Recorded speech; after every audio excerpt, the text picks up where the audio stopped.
அனைவருக்கும் இனிய காலை வணக்கம். நீங்கள் இணைந்து கொள்வது நியூஸ் போஸ்டின் காலை நேர பிரதான செய்தியுடன்.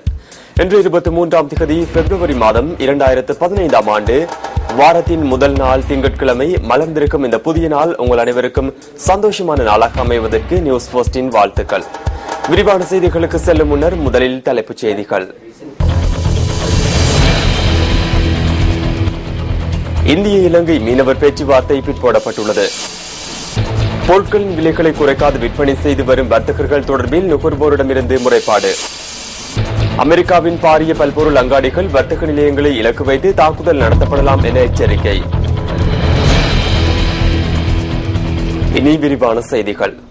ஐக்கிய நாடுகளின் மனித உரிமைகள் பேரவையில் இலங்கைக்கு எதிராக அடுத்த மாதம் சமர்ப்பிக்கப்படவிருந்த அறிக்கை எதிர்வரும் அக்டோபர் மாதம் வரை பிற்போடப்பட்டமை புதிய அரசாங்கத்திற்கு கிடைத்த பாரிய வெற்றியாகும் என ஜனாதிபதி மைத்ரிபால சிறிசேன தெரிவித்துள்ளார். அரசாங்கத்தினால் முன்னெடுக்கப்படும் வேலை திட்டங்களை அவதானித்து தீர்மானம் மேற்கொள்ளுமாறு விடுக்கப்பட்ட கோரிக்கையையும் உள்ளக விசாரணை பொறிமுறைக்கான யோசனையையும் அவர்கள் ஏற்றுக்கொண்டுள்ளதாக ஜனாதிபதி குறிப்பிட்டுள்ளார். ஸ்ரீலங்கா சுதந்திர கட்சியின் பாராளுமன்ற உறுப்பினர்களுக்கான செயலமர்வின் முதல் நாள் அமர்வில் கலந்து கொண்ட போதே ஜனாதிபதி மைத்ரிபால சிறிசேன இதனை தெரிவித்தார். ஸ்ரீலங்கா சுதந்திர கட்சியின் எதிர்கால பயணம் என்ற தொனிப்பொருளில் இந்த இருநாள் செயலமர்வு கருநாயக்கவில் இடம்பெற்றது.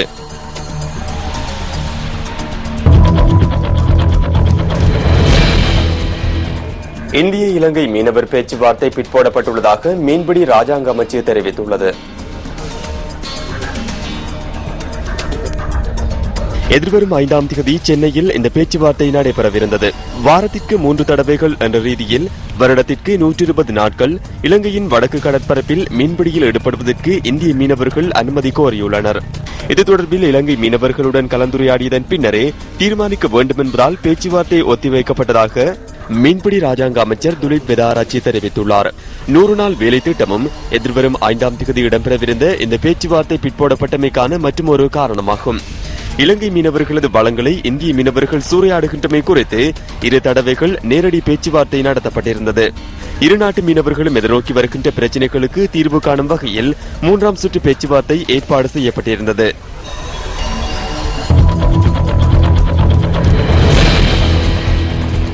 இடைக்கால வரவு செலவு திட்டத்தில் விலை குறைப்பு செய்யப்பட்டுள்ள பொருட்களின் விலைகளை குறைக்காது விற்பனை செய்து வரும் வர்த்தகர்கள் தொடர்பில் நுகர்வோரிடமிருந்து பல முறைப்பாடுகள் கிடைத்துள்ளதாக நுகர்வோர் உரிமை பாதுகாப்பு அமைப்பு தெரிவித்துள்ளது.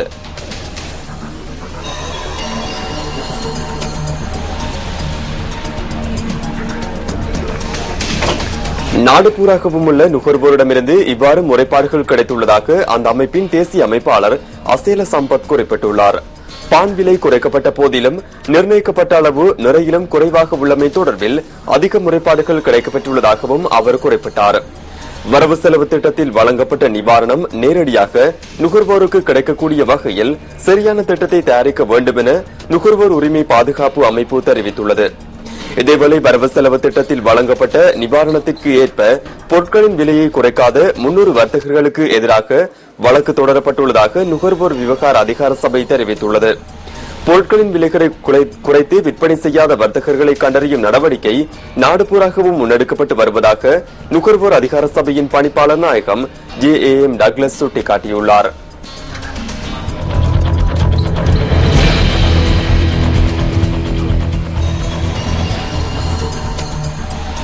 வருடாந்த திருவிழாவில் இம்முறை 4000க்கும் மேற்பட்ட இந்திய யாத்திரியர்கள் கலந்து கொள்ள உள்ளனர். கச்சத்தீவு புனித அந்தோனியார் ஆலய திருவிழா எதிர்வரும் 28ஆம் தேதியும் மார்ச் 1ஆம் தேதியும் நடைபெறவுள்ளது. இந்த திருவிழாவில் கலந்து கொள்வதற்கென 4336 யாத்ரீகர்கள் பதிவு செய்துள்ளதாக இந்திய அதிகாரிகள் குறிப்பிடுகின்றனர். யாத்திரைக்காக 110 இயந்திர படகுகள் தயார் நிலையில் வைக்கப்பட்டுள்ளதுடன் 2 இயந்திர படகுகள் பாதுகாப்பு சேவையில் ஈடுபடுத்தப்பட உள்ளதாகவும் தெரிவிக்கப்பட்டுள்ளது. இந்திய கடலோர பாதுகாப்பு படையினரால் அழைத்து வரப்படவுள்ள இந்திய யாத்திரியர்கள் சர்வதேச எல்லைப் பகுதியில் வைத்து இலங்கை கடற்படையினரிடம் ஒப்படைக்கப்பட உள்ளனர். திருவிழா நிறைவு பெற்றதன் பின்னர் எதிர்வரும் மார்ச் 1ஆம் தேதி யாத்திரியர்கள் இந்தியா திரும்ப உள்ளனர். இந்த திருவிழாவில் பங்கு பெற்றவுள்ள இலங்கை மற்றும் இந்திய யாத்திரியர்களுக்கான சுகாதார மற்றும் குடிநீர் உள்ளிட்ட உட்கட்டமைப்பு வசதிகளை இலங்கை கடற்படையினர் ஏற்பாடு செய்துள்ளனர். 1905 ஆண்டு உருவாக்கப்பட்ட புனித அந்தோனியார் ஆலயம் 1974 ஆண்டு கைச்சாத்திரப்பட்ட கச்சத்தீவு உடன்படிக்கையால் இலங்கையின் நிர்வாகத்தின் கீழ் கொண்டுவரப்பட்டமை குறிப்பிடத்தக்கதாகும்.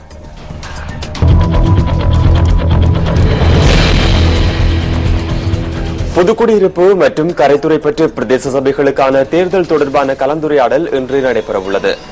இந்த கலந்துரையாடலில் தேர்தல் தலைமை தாங்கும் அதிகாரிகள் உள்ளிட்ட ஏனைய உத்தியோகத்தர்கள் கலந்து கொள்ள உள்ளதாக முல்லைத்தீவு மாவட்ட தெரிவத்தாட்சி அதிகாரி நாகலிங்கம் வேதநாயகன் தெரிவித்தார். புதுக்குடியிருப்பு மற்றும் கரைத்துறை பற்றி பிரதேச சபைகளுக்கான தேர்தல் எதிர்வரும் 28ஆம் தேதி நடைபெறவுள்ளது. இந்த தேர்தலுக்காக 95 வாக்களிப்பு நிலையங்கள் அமைக்கப்பட்டுள்ளதாக மாவட்ட தெரிவத்தாட்சி அதிகாரி கூறியுள்ளார். முல்லைத்தீவு மத்திய மகா வித்தியாலயத்தில் 6 வாக்கெண்ணும் நிலையங்கள் ஸ்தாபிக்கப்பட உள்ளதாகவும் அவர் மேலும் குறிப்பிட்டுள்ளார்.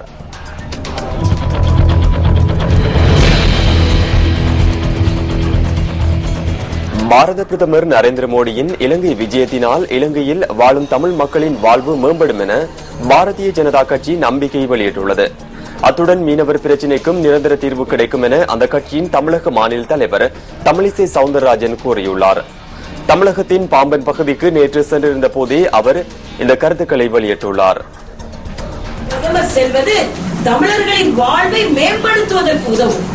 குறிப்பாக இலங்கை தமிழர் பிரச்சனையில் இங்கே ராமேஸ்வரத்தில் இப்பொழுது கூட தூக்கு கயிற்றிற்கு பக்கத்தில் சென்ற 5 மீனவர்களின் உறவினர்கள் பெண்கள் வந்து உண்மையான முயற்சி எடுத்தீர்கள் என்று எங்களோடு இணைந்து அந்த பகுதியில் இருந்து 200 புதிய உறுப்பினர்கள் சேர்க்கப்பட்டிருக்கிறார்கள்.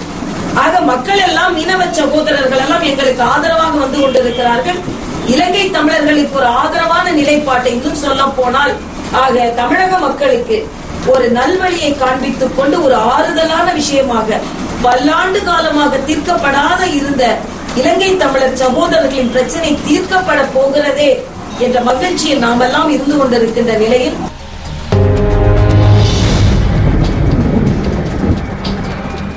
இன்றைய வானிலை தொடர்பான தகவல்களை அறிந்து கொள்வதற்காக வளிமண்டலவியல் திணைக்களத்தின் வானிலை அதிகாரி முகமது சாலிஹினுடன் தொலைபேசியூடாக நாம் தொடர்பினை ஏற்படுத்தியுள்ளோம்.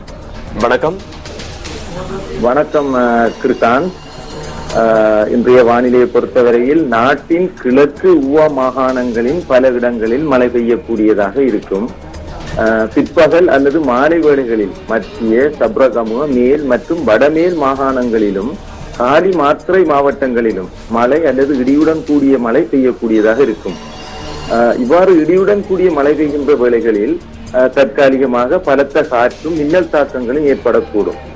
இவ்வாறான சந்தர்ப்பங்களில் பொதுமக்கள் மிகவும் அவதானத்துடன் செயற்படுவது பொருத்தமானதாகும்.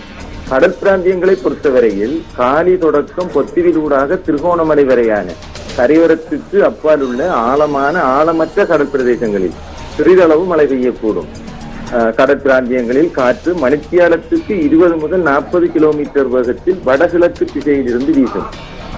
மன்னார் தொடக்கம் புத்தளம் ஊடாக கொழும்பு வரையான அத்துடன் காலி தொடக்கம் மாத்திரை ஊடாக பொத்திவில் வரையான கரையோரத்துக்கு அப்பால் உள்ள கடல் பிரதேசங்களில் காற்றின் வேகம் சில சமயங்களில் மணித்தியாலத்துக்கு 50 கிலோமீட்டரிலும் பார்க்க அதிகரித்து வீசக்கூடியதாக இருக்கும்.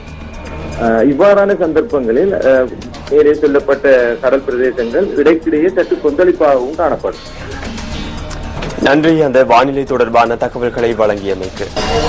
இத்துடன் நியூஸ் போஸ்டின் காலை நேர பிரதான செய்தி நிறைவு பெறுகின்றது. நியூஸ் போஸ்டின் மணித்தியால செய்தியை 10:25க்கு எதிர்பாருங்கள். தொடர்ந்தும் சக்தி டிவி வழங்கும் நிகழ்ச்சிகளுடன் இணைந்திருங்கள். வணக்கம்.